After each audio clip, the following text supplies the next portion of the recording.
Today I'm critiquing iShowSpeed's tour of a penthouse in New York City. And then I'm gonna give it an Arvin score at the end of the video, so if you ever decide to buy a penthouse in New York, you won't make the same mistakes. I'm Arvin Haddad, I'm the how to buy mansion guy. Let's watch this video together. Oh, damn.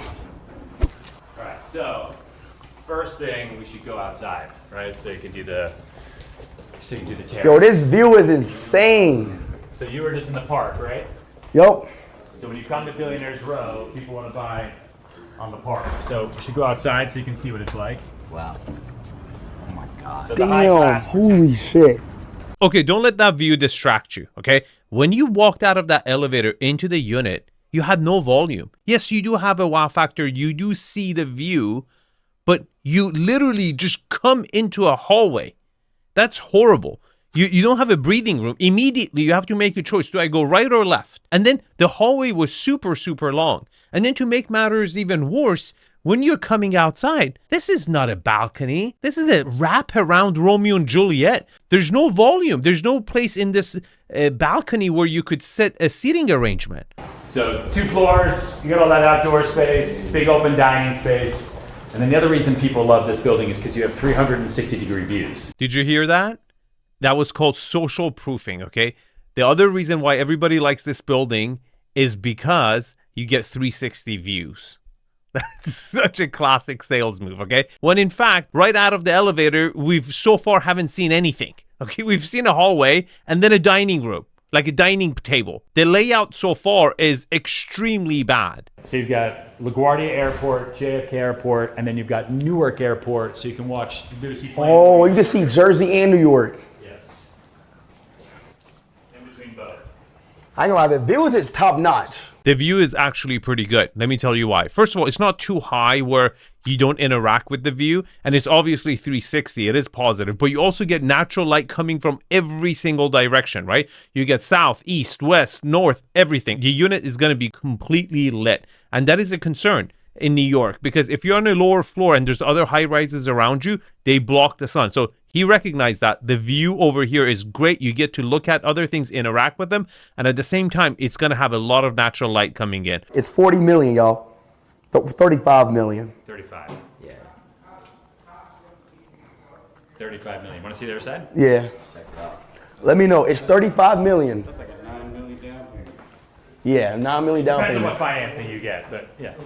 That's horrible. Did you see there's not a proper flow? So you have to go back the same way you came. There's going to be so much waste square footage on this. 6,500, I will tell you at the end of the video how much usable it actually has, but it doesn't even have a pathway to go from this side. Like you have to go through the same side to get there.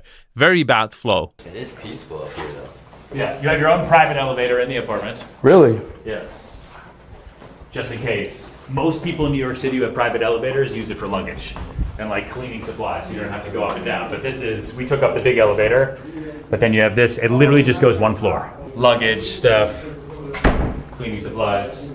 This hallway was so long. These two spaces were so disconnected from each other. It doesn't even feel like a home. This is living room. Living room? Yeah. Is it big phone? The living room was crazy. Bro, I ain't gonna lie, the view is just insane. My view's crazy. I feel like the view is the only really good thing, bro. Good call. Like, did you see? He's paying attention. He's kind of responding to his feelings. Like the house itself, the structure itself is not really grabbing his attention. It just, the views are getting his attention. And guess what? When you purchase a property, after 5 days, 10 days, 2 weeks, you don't even notice the view. Only your guests will, and guess what? For a few hours. After that, like you turn in. And if you don't have a good layout, if you don't have a great place or connectivity, the house is just going to be annoying. And you're going to end up only hanging out and spending time in very small portions of the house that make it feel like cozy. And then you're paying for all this money and all this square footage when you're actually using 1,000 square foot of the property. Yeah, it's hard to get anything better than this because you're also on the Upper West Side, so you're surrounded by other residences. So that's your bar. Where? Right there. The bar. And that's the bathroom. Oh my God. That bar is ridiculous. Are you serious? 40 million, 35 million. a penthouse with views from every direction, and this is your bar, a kitchenette for an ADU or a primary bedroom, it's embarrassing. But this actually points to a bigger problem, on these high rises, on view high rises, right? The architect for the building are so focused on capitalizing on the views and putting glass windows on all around to make sure you have views from every direction. They really jeopardize the layout and the actual function, the living condition of the inside. When you put glass everywhere, it becomes impossible to decorate the property properly to give it energy and keep the energy in. And this is a prime example. A lot of them have the same problem, where I personally prefer framing the view, okay? Just because you have it all, you don't need to show it all, okay? You make sacrifices. You say, look, this is the best view. I'm going to frame it from this angle to this angle where it's the best, but then I'm going to close it off on this side.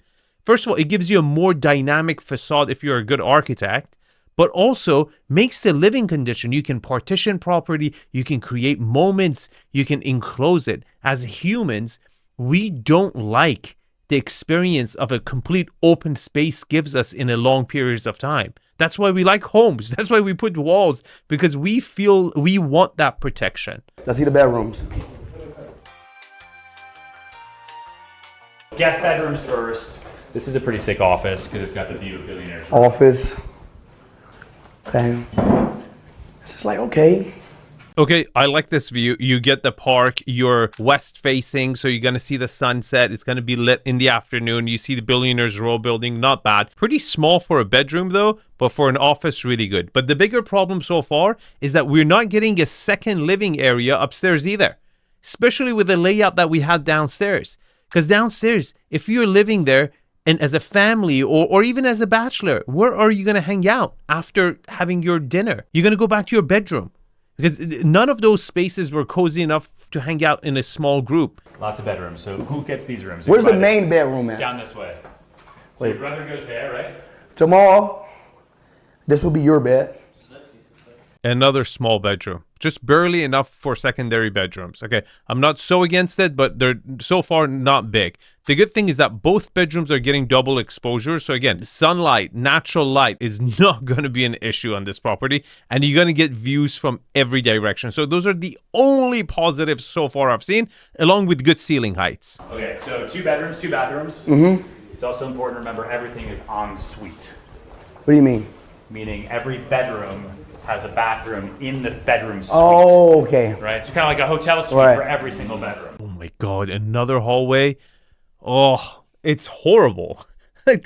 You can't even, I don't even think this was really designed for one unit. So there's like 6 bathrooms in here. There's 4 full, 2 half bathrooms. Yeah, so 6 total. So then this is the entire kind of primary. That was a pretty small closet for 2 people. Let's see if there's another one. So this is the main bedroom. Main bedroom. Same size as the living room downstairs. So that's your view that you wake up to and go to bed to. That's a view. This is a view. Speed, whenever I make these home tour videos, I always do a bed test. You gotta test out the bed, man. Okay. You gotta rank it. Don't Can die. it? Sometimes these beds are like pure metal. Yeah, yeah, And yeah. then you jump on, You and then it gotta- like murders you. Gotta do the bed test. Okay, great volume for the primary. Fantastic. Triple exposure. Ceiling heights are there. Volume is there, as you would expect for $40 million. But so far, this is the only thing I would say that is good that I would have expected in a $40 million, $35 million property in New York. And then that's your bathroom there. Oh, let's check the bathroom out. Fine, Mark's here. Okay, regular bathroom, 2. It's solid. Okay, the bathroom dimensions and size was good and normal as expected. Nothing over the top. But the primary closet was extremely small for the price point. This is only good for him. He needs a hers. Okay. All right, so you can show it because this guy's here. We had an 11:30, and you guys were in the park forever. So his name is Mark, and you show it. You good? You got to show it. Yes. Hello. Nice to meet you. How you doing? So penthouse 2, right? Yeah. 6,400 square feet, 4 beds, 4 bathrooms. I've done this before. This is Speed. Speed's gonna show it to you. Okay. Oh, The floor is yours. this is the main bathroom here. No, this is the bedroom. This is the main bedroom here, 34 square feet. Okay. This is the next bedroom. guest bedroom, fully bathroom, has a suite. This light is from Tokyo. Yeah. It's called the Shinkuroku Kazake. Okay, so this is the fourth bedroom, okay? So the fourth bedroom is the worst bedroom, but it seems to be a little bit bigger because it wasn't a corner unit, right? You're getting on the east side, so you're going to get the morning sun coming in, but it seems to have a bigger bathroom than the other ones. So conclusion, I think a ton of people will look at this and be like, this needs to be somehow converted to an extra closet because the closet space for the primary was extremely small for the price point. And then renovations, modifications.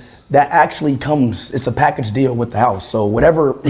Are you able to do them? Yes, of You can course. do renovations, but Yeah. the finishes are as is. Yeah. And the previous tenant, did they do it? It's new construction. Oh, Yeah, so it's developer built. okay. Did you hear what just Ryan said? He said it's a new construction. So this wasn't like two units that they've combined and the layout came out wacky. No, this was designed just like this from the very beginning, which tells me this building wasn't optimized to have the best penthouses. It was probably optimized to give the best layouts to less expensive units down, right? And that's not good. You, first of all, want to have in a building that is optimized towards the penthouse units if you're that buyer, right? And if you're like, let's say, a 1-bedroom, 2-bedroom buyer, you want a building that is optimized for those units, not the penthouse units. So you got to pay attention to that. And this balcony is all the way around? All the way around. It's a 360 view. In this part, you see New York. In the other half, you see New Jersey. So you get to see two cities at one time. Oh, I haven't told you about this. This is the green apple. Yeah. This green apple is actually, we imported it all the way in the Caribbean. Caribbeans make the best fruit. Okay, let's talk about the kitchen because I like it. I love the fact that it has a breakfast nook, okay? Massive island. The biggest problem is that it doesn't connect with the living space. That breakfast nook, I think you would spend 90% of your time in that breakfast nook over there if you buy this unit. And that's horrible. I mean, you're paying all this money and you're going to use like, 30, 40 square feet of space.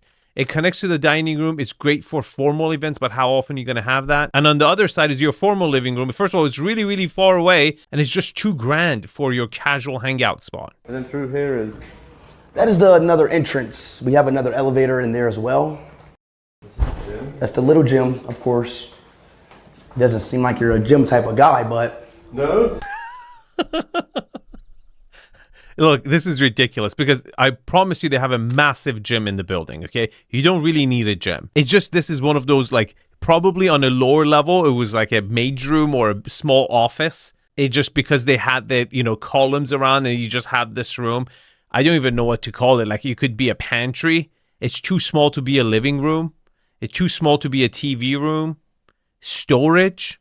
Wasted space. Okay, let's give it an Arvin score. Location, Upper West Side, I'm going to give it a 7. Building amenities, really good. This is the strong point of the building. It's really doubling down on it. I'm going to give it an 8. Views, this is a really easy one. You had Central Park, you had Hudson River, you had Billionaires Row, South, North, East, 360. It's a 10. No questions about it. At the right elevation, you saw everything, even at the sitting position. It was excellent. Layout, you did have a wow factor optically, but you didn't have the volume when you got out. You literally came into a hallway, and the hallways just dominated the property, and they were so long that really disconnected the place. But then at the same time, you had 4 bedrooms on the upper floor, but I can't give it anything more than a 4. Architectural style of the building, it's actually not that bad. Let's give it a 7. Okay, I've seen a lot worse than this. HOA, it had some permitting issue when the building was about to be built.